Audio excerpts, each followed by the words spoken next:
بسم اللہ الرحمن الرحیم ولا نبلونکم بشیء من الخوف والجوع ونقص من الاموال والانفس والثمرات وبشر الصابرین، اور ہم تمہیں ضرور کچھ ڈر اور بھوک سے اور کچھ مالوں اور جانوں اور پھلوں کی کمی سے آزمائیں گے۔ صبر کرنے والوں کو خوشخبری سنا دو۔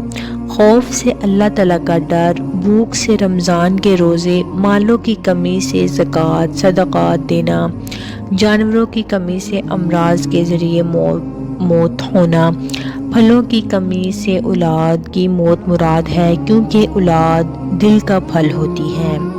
جیسا کہ حدیث شریف میں ہے، سرکار دو عالم صلی اللہ تعالی علیہ وآلہ وسلم نے ارشاد فرمایا، جب کسی بندے کا بچہ مرتا ہے تو اللہ تعالیٰ فرشتوں سے فرماتا ہے، تم نے میرے بندے کے بچے کی روح قبض کی ہے؟ وہ عرض کرتے ہیں ہاں یا رب عز و جل۔ پھر فرماتا ہے، تم نے اس کے دل کا پھل لے لیا؟ وہ عرض کرتے ہیں ہاں یا رب عز و جل۔ اللہ تعالیٰ فرماتا ہے، اس پر میرے بندے نے کیا کہا؟ فرشتے عرض کرتے ہیں، اس نے تیری حمد کی اور انا للہ و انا الیہ راجعون پڑھا۔ اللہ تعالیٰ فرماتا ہے، اس کے لیے جنت میں ایک مکان بناؤ اور اس کا نام بیت الحمد رکھو۔ زندگی میں قدم قدم پر آزمائشیں ہیں۔ اللہ تعالیٰ اپنے بندوں کو کبھی مرض سے، کبھی جان و مال کی کمی سے، کبھی دشمن کے ڈر کے خوف سے، کبھی کسی نقصان سے، کبھی آفات و بلیات سے، کبھی نئے فتنوں سے آزماتا ہے۔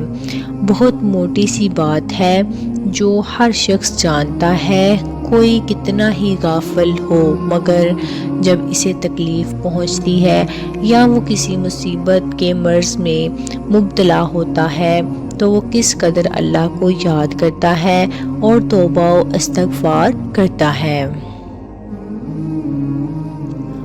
اور یہ تو بڑے رتبے والوں کی شان ہے کہ وہ تکلیف کا بھی اسی طرح استقبال کرتے ہیں، جیسے راحت کا استقبال کرتے ہیں۔ حضرت ابو سعید خدری اور حضرت ابو ہریرہ رضی اللہ تعالیٰ عنہ سے مروی ہے، حضور اقدس صلی اللہ تعالی علیہ وآلہ وسلم نے ارشاد فرمایا، مسلمان کو جو تکلیف، رنج، ملال اور اذیت و غم پہنچے، یہاں تک کہ اس کے پیر میں کوئی کانٹا ہی چبھے، تو اللہ تعالیٰ اس کے سبب اس کے گناہ مٹا دیتا ہے۔ حضرت جابر رضی اللہ تعالی عنہ سے روایت ہے، حضور پر نور صلی اللہ تعالی علیہ وآلہ وسلم نے ارشاد فرمایا،